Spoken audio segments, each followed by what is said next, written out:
para a segunda parte da nossa live.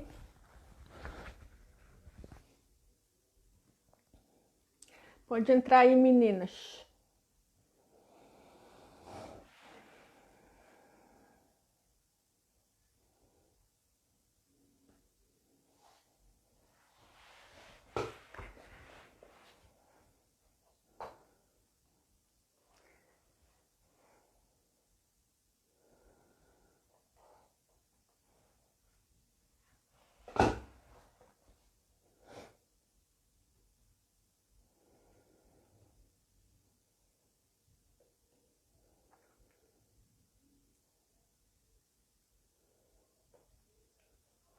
Vamos entrando, assim que a Amanda entrar, a gente já reinicia essa segunda parte, tá bom? A live vai ficar salva tanto no IGTV, quanto lá no YouTube do Pediatra Fora da Caixa e no Spotify, tá bom? No IGTV tá como série Semana da Pediatria. Aí todas as lives da Semana da Pediatria vão estar lá.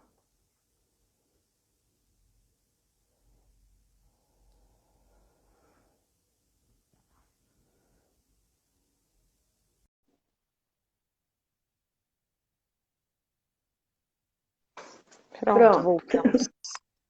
Voltando. Ó, eu tomo água também, tá? Eu também, tá aqui, ó.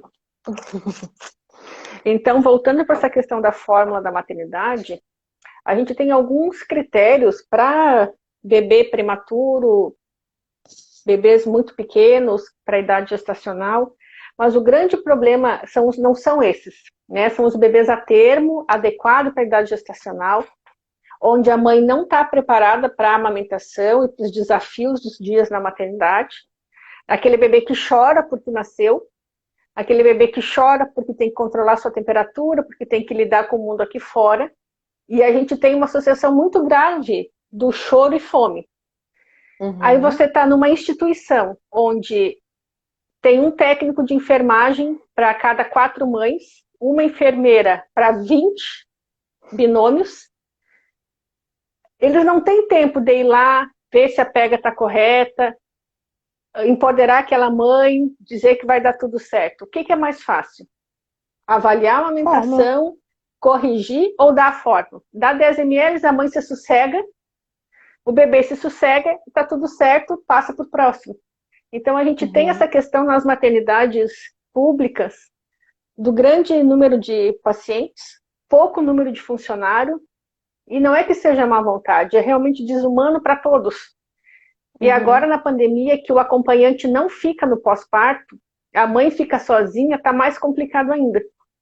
Por isso que acaba se beneficiando as mães que parem na casa de parto. Então, a gente tem no Brasil várias casas de parto, tem a Casa Ângela, tem Sapopemba, tem outras, onde não há a presença médica inserida ali, né? Essa fisiologia já é respeitada, elas já têm um acompanhamento dessas gestantes antes, elas já trabalham a amamentação, e aí acaba facilitando. É muito mais fácil amamentar uma mulher que ou nasce em casa, ou que nasce numa instituição com parto humanizado e que ela tenha a equipe dela e um acompanhamento pós-parto mais estreito, do que uma mulher que chega numa maternidade, é colocada lá nos quartos, naqueles coisa que parece coisa de vaquinha, sabe?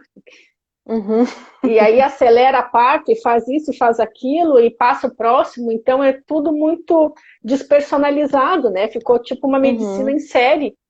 E aí é difícil mesmo.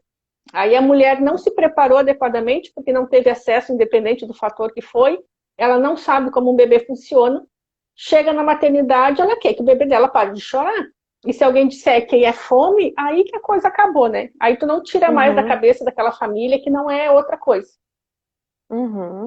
Exato, assim, então, e como é que a mulher vai conseguir isso? É informação, gente, a gente entender que o bebezinho que nasceu, ele tá em esterogestação, ele tá se adaptando ali ao mundo exterior ainda, então ele vai chorar porque o choro é a única forma de comunicação que ele tem, ele não sabe o que está acontecendo, né? Então ele vai reclamar porque tá frio, e ele quer o quê? Ele quer voltar pro colo da mãe, né? Então a gente fala de tudo e a gente não fala da importância do colo com a mãe.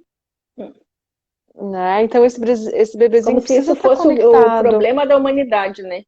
Como se todos os É, ditadores do mundo fossem criados por colo em excesso. então a gente precisa entender isso, né? Então é difícil a gente mudar, mas a gente tem que também olhar o lado positivo que a gente já mudou um pouco, Sim, né? A gente já mudou, a gente partiu de 3% de amamentação na década de 80 a trinta e imagina, seis minha por nossa, cento nem hoje, imagino. né? É, a 36% hoje é pouco, mas a gente está caminhando num movimento, né? Então, esse movimento de informação, eu sempre falo desse movimento da medicina horizontal, não uma medicina vertical, Uhum, assim, onde a gente trabalha olhando para o paciente daqui, não, a gente vai discutir junto. Então, sempre que eu vou entrar com fórmula no paciente, isso é muito discutido com os pais. E eu também sou responsável por tirar aquela fórmula. Em algum momento ela uhum. vai sair.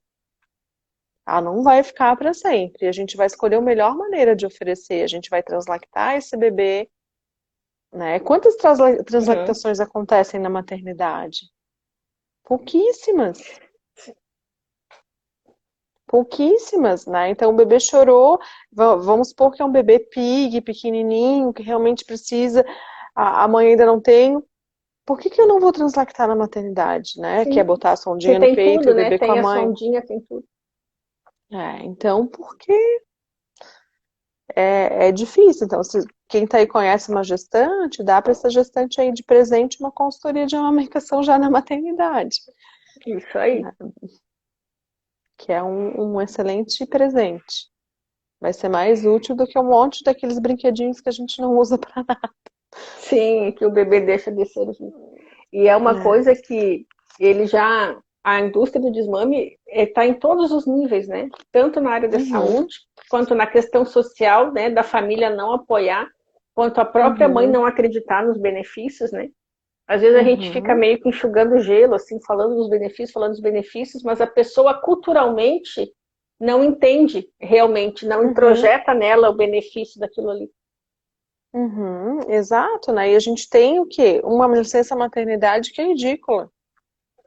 A gente pede para essa Sim, mãe amamentar por 6 meses e com 4 meses ela tem que voltar a trabalhar, né? Então a gente tem que batalhar para isso. Assim, o meu sonho seria uma licença de 1 ano, né? Mas vai ser impossível. Mas o que que eu acho que poderia acontecer, né? 6 meses de licença e jornada flexível dos 6 meses a 1 ano. uhum. Né? Então hoje a gente, com a pandemia, a gente está vendo que muitos dos trabalhos eles vão ser possíveis à distância. E Né? como Então a foi gente pode. benéfico para as famílias a licença paternidade aumentada, né? Os pais em home office em Sim. casa, o apoio às mulheres nesse primeiro período ali dos 2, 3 meses. Tem pais Uhum, também que se tornaram melhores pais pelo fato de poderem acompanhar esse processo todo da mãe e do bebê, de entender o sofrimento e a dedicação que eles não conseguem ver quando eles estão fora de casa, né? uhum. Então é extremamente importante isso. Então a gente vai trabalhar com a indústria da fórmula, que vai trabalhar fortemente com os pediatras, com nutricionistas, com as famílias, né? E a gente vai ter a parte social e a gente vai ter toda essa estrutura que a gente vive. Né? Então a gente Sim. tem vários frontes de batalha que a gente tem que lutar ao mesmo tempo, né? Então onde a gente precisa ter armas para lutar, e a arma que a gente tem hoje é a informação, né? Essa é a arma que a gente precisa ter. Pessoal, nós vamos abrir para as perguntas, quem quiser perguntar, para daí a gente organizar, porque segunda-feira e terça é dia de São Pega. É. Vamos ver, ó. Licença maternidade de 1 ano é um sonho no tempo. É só uma observação. Licença paternidade. Bom, no Canadá e países de primeiro mundo, eles já sabem que a licença maternidade precisa ser maior e também pelo Uhum. baixo nascimento, lá a licença maternidade é bem tranquila. Só que também são É isso. países que não têm muita amamentação, e aí é uma coisa meio. Os países escandinavos é 1 ano, né? E tu pode trocar, né? O pai, a mãe, o pai, O a pai e a mãe. mãe. Então tu pode Isso é ir bacana, né? trocando, né? Então tu pode ir revezando um pouquinho, né? Então é bem interessante isso, né? Então a gente lutar para que essa licença aí ela ocorra, né, de alguma maneira aí.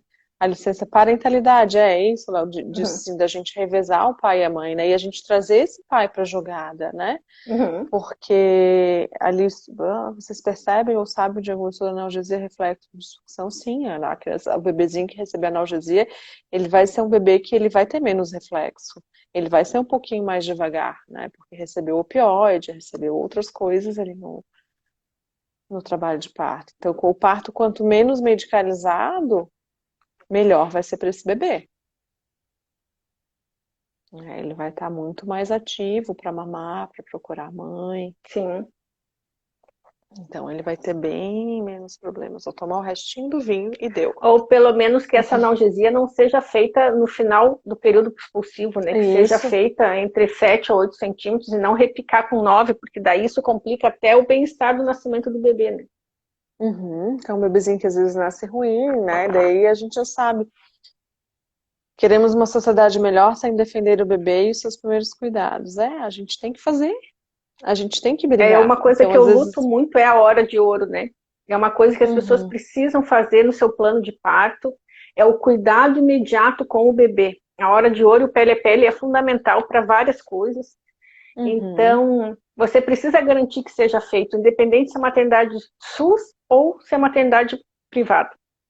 Uhum. Não é garantia de hora de ouro, a não ser em hospitais amigos da criança, que realmente a enfermagem está lá para garantir que o pediatra não vai chegar perto para roubar o neném. Então, Uhum. você já precisa verbalizar, ou a sua equipe verbalizar, ela vai fazer a hora de ouro. Não é automático, infelizmente, aqui no Brasil. Uhum. Então, é importantíssimo. Esse é um passo pequeno, não depende de dinheiro, só depende de Uhum. vontade. Então, tu verbalizar vai facilitar muito. Porque a hora de ouro, esse bebê ele vai desencadear todo o processo, desde o imprinting, onde ele vai olhar para a mãe, eles vão se reconhecer, e vai Uhum. desencadear toda a liberação da cascata de hormônio para que esse leite desça. Né? E Sim. não é tão difícil. A grande maioria dos bebês vai nascer bem e não vai precisar ir para o pediatra. E Né? Eles mesmo que não vão. nasça naquele instante bem, 3, 4, às vezes 15 minutos, ficou bem, volta para a mãe. O que não justifica é um Uhum, bebê bem ser retirado da sua mãe para exame. Isso não justifica. uhum, uhum. Isso acaba Em sendo nenhum realmente local. muito ruim. Eu tenho, assim, trauma da época que eu fazia sala de parto, assim, da quantidade de violência que eu assisti, né? Então, sei que hoje já tá bem melhor, né? Mas Hoje está bem realmente eu melhor, fiquei mas traumatizada. ainda, quando a gente fala em violência neonatal, isso é um tabu dentro da pediatria, Uhum, né? Acaba sendo, não sei se tu percebe isso, mas a gente acaba achando a tribo da gente, né? Eu te conheci uhum, aqui pelo Insta, conheci várias gente, mas eu estava num movimento muito solitário, né? Quando eu uhum, caí o meu véu e que eu vi que o que eu estava fazendo prejudicava o meu paciente, e eu verbalizei isso nas equipes, aí tu se sente abandonado, né? Porque a tua ideia, uhum, o véu não cai para todo mundo. É igual aquele filme Matrix, não é todo mundo que quer sair uhum. da matriz, né? Tem gente que está Tô. super bem adaptada e fechou, tá ótimo. E Uhum, quando a gente fala que a amamentação é um ato político, não quer dizer que tu vota nesse ou naquele, mas é um ato político de político social, e dependendo de quem. E uhum, aí a gente vai longe, né? uhum. Então, assim, o que que é importante entender, Flávia? Existe um movimento da pediatria, tu não estás sozinha. Né? Então a gente tem algumas pessoas aqui em Floripa, assim, que trabalham junto com isso. A gente tem pessoas a nível nacional. A gente está se mexendo para fazer um monte de coisa, mas é um passinho de formiguinha, né? É Sim. importante a gente saber que a gente não está sozinho. Né, e que a gente precisa levantar essa bandeira da violência neonatal também, né? Uhum. Essa separação do bebê, às vezes tratar, assim, o que eu senti, o que eu ficava agoniada na época que eu fazia estágio era pegava o bebê, hoje eu sei que isso não acontece, mas jogava naquela pia, assim como se fosse mais um, entendeu? Mas Sim. pelo menos nessa vida, é a única vez que ele tá nascendo é ali. Sim. E mesmo, às vezes eu falo Hum, assim, ah, mas não é o primeiro filho. Não é o primeiro filho, mas é a primeira vez daquele filho e vai ser a única. Aquele momento é uhum, único para aquela mãe com é aquele bebê, né? único. Né? Então a gente precisa cuidar desse bebê, né? A gente precisa olhar o bebê como, eu sempre falo, a gente precisa olhar esse bebê como uma pessoa, né? A gente tratar esse bebê como a gente gostaria de ser tratado também, né? Muitas Então ele vezes a gente chorou, compra vamos um entender. pet, né? E tu Sim. compra um pet e aí tu não bota os pezinhos dele por 2 meses no chão, porque o veterinário falou que não pode, que o bicho vai morrer. Mas aí, quando Uhum, é teu filho, que é um ser humano, tu não segue as recomendações que precisam ser seguidas, né? A hora de ouro, se uhum, informar bastante no pré-natal, fazer a amamentação, insistir, não desistir, né? Aleitamento uhum. complementar não quer dizer fim da amamentação, vai se tirar sua fórmula Não, algum dia. uhum, com Então, certeza.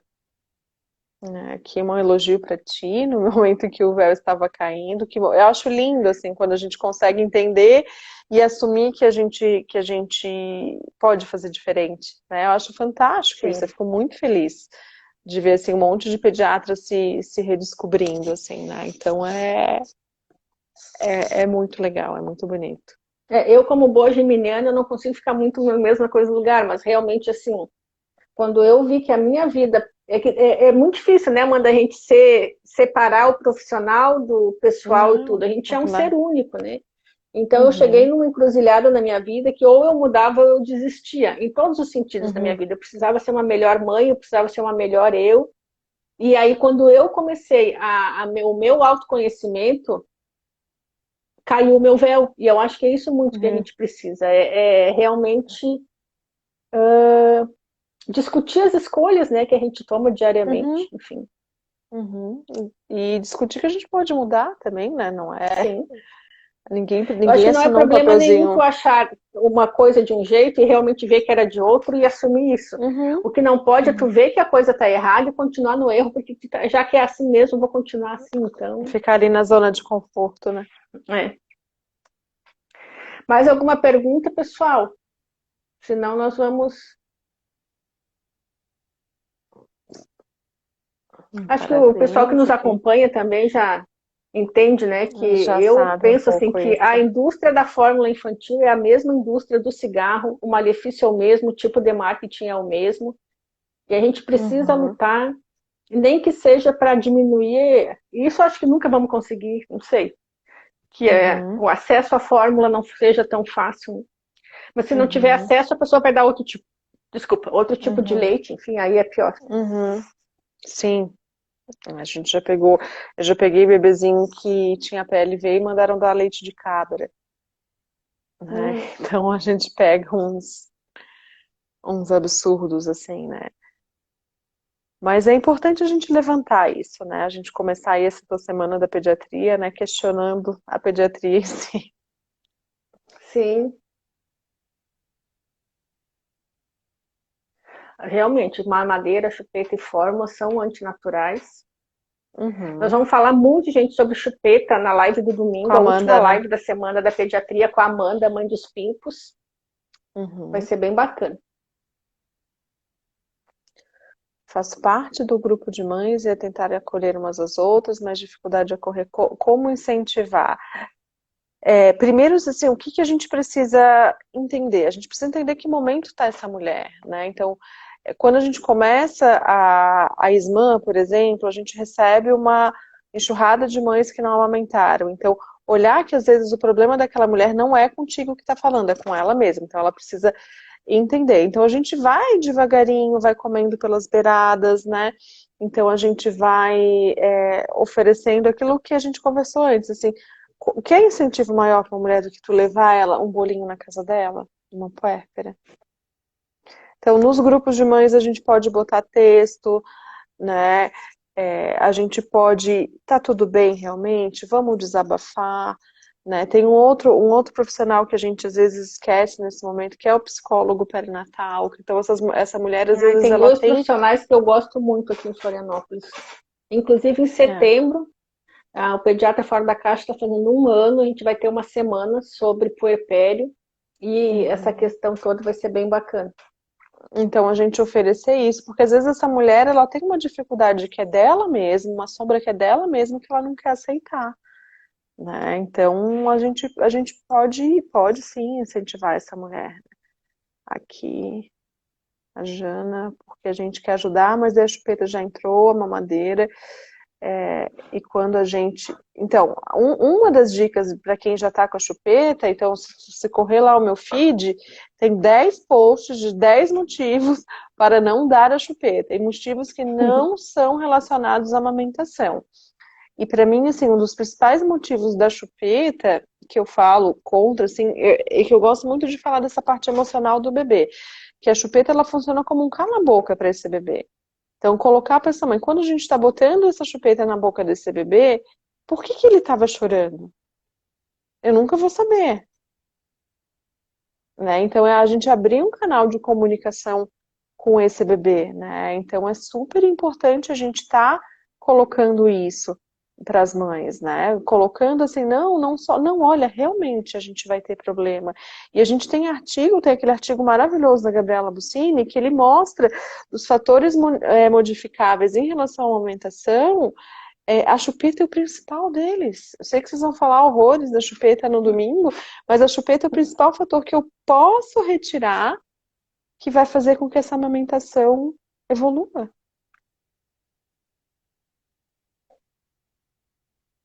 É bem isso. A Marisa falando que esse canal de comunicação é fechado, é bem isso. Uhum. Mas aí entra questões muito maiores, que é o que a Amanda falou. Às vezes a mulher precisa entrar em contato com ela mesma, entender o que aquilo ali é, e que tem talvez mais a ver com a mãe do que com o bebê, né? Uhum. Mãe e bebê no começo é uma coisa só, né? O bebê, ele vem para mostrar, para escancarar para a mulher os problemas dela, né? E ela precisa entrar em contato com esses seus problemas e tentar resolver, né? Então ele vem. Vamos ver se tem mais alguma coisa.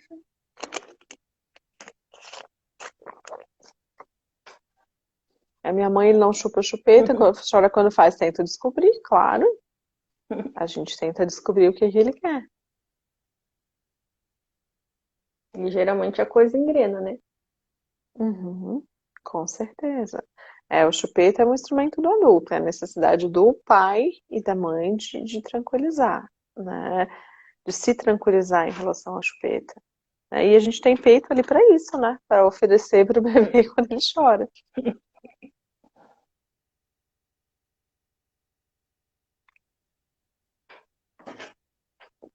A Ingrid ali chorar a intenção comunicativa, é verdade. A comunicação do bebê, então a gente precisa trabalhar com os pais, assim, tanto com a chupeta quanto com a fórmula, essa inabilidade que a gente tem de aceitar o choro de um bebê chorando. Né? Que às vezes não é tão Não, com problema, não é um certeza. problema. Mas falou que no olho do furacão a coisa é difícil, sim. Mas se tu se Uhum, preparou adequadamente no teu pré-natal, sabendo que vai ter um olho do furacão, já é um meio andar para essa situação uhum, toda. A questão é que a uhum. maioria das mulheres e dos casais ainda chegam no puerpério sem ter estudado Cruz. e sem ter se importado em aprender e como manejar toda essa situação. Não vai ser Uhum, fácil, mas se tu não se preparou, aí que a coisa vai ser pior mesmo. E o risco de uhum, desmame precocíssimo naquela semana ali vai ser grande. uhum, com certeza. Sim. Acho que de pergunta ali terminamos mais uns comentários, né? A amamentação não é falada durante o pré-natal, né? Então, acho que tem esse viés a gente se preparar muito para o parto, né? Então, assim, eu acho fundamental a consulta pediátrica Sim, pré-natal, aí né? Fundamental. Assim, a gente vê as mães que tiveram a consulta pediátrica pré-natal e as que não tiveram, é uma diferença absurda. A consulta com a própria consultora de amamentação, por exemplo, atendi esses dias uma mãe que tinha uma mamoplastia redutora importante, então a gente já sabe que essa mãe vai ter um problema. Então ela fez uma consulta comigo e já fez a consulta com a consultora de amamentação antes do bebê nascer, né? Porque a gente já vai ficar de olho aí nos problemas que podem estar acontecendo, né? e a gente precisa falar sobre isso. A gente precisa discutir a amamentação no pré-natal, mas não é muitas vezes o obstetra que vai discutir a amamentação. O obstetra muitas vezes também não consegue discutir e dizer como se preparar. Uhum, E tem pediatras também que vão falar sobre a consulta de pré-natal e talvez não te preparam, né? E aí a gente vai fazer uma live na quinta-feira sobre a importância de profissionais pró-amamentação, porque só vai conseguir falar de amamentação um profissional que entenda de amamentação. E não são todos, né? Não são todos os pediatras que são pró-amamentação. Ser pró-amamentação não quer dizer que, não, eu sou a favor, show de bola amamentação. Não, ser pró-amamentação é aquele profissional que, além de ser a favor da amamentação, ele sabe te informar e te ajudar nesse processo todo que é a amamentação. Com certeza. Todos os pediatras deveriam ser pró-amamentação? Sim, todos deveriam, mas infelizmente, por enquanto, não são todos que são. Aqui a mãe comentando que a pediatra fica surpresa porque ainda amamenta, né? Esse ainda, quando fala ainda amamenta, me dói, assim, que eu acho que o tempo de amamentação ele é uma escolha da mãe e do bebê e de mais ninguém, né?